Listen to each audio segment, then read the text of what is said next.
We've come up to this property in the Hunter Valley. The landholder here was very kindly hosted us. We brought our board and some of our staff, and we've invited a number of landholders here today, including landholders that already have a conservation agreement with the BCT, and also other landholders that are interested in considering whether to participate.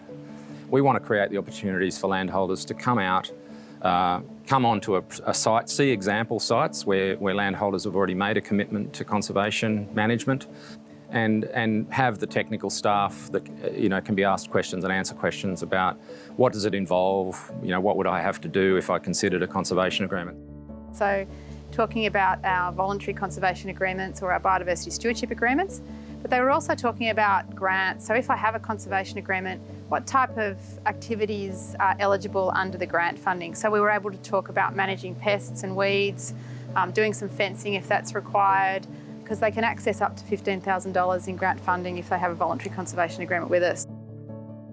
This was actually a unique opportunity for us to speak to some landholders in this area that have alternative land use options. Conservation and production grazing can definitely work side by side. There is a lot of data out there that suggests that it can actually increase the productivity on your land as well. And it might be a shift in mindset to believe in what we're trying to do, but there's no substitute for that face-to-face interaction.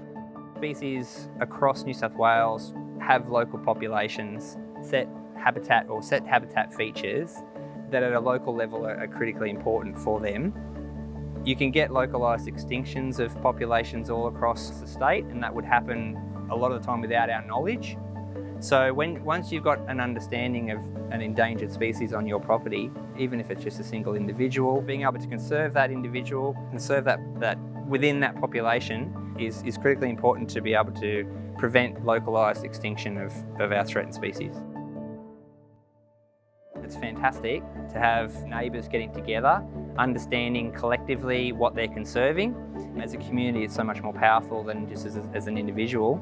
And it provides us with an opportunity then to, in one forum, to give as much information as we can and is wanted to a whole range of landholders that all occupy that same patch. We wouldn't be able to do it without days like today.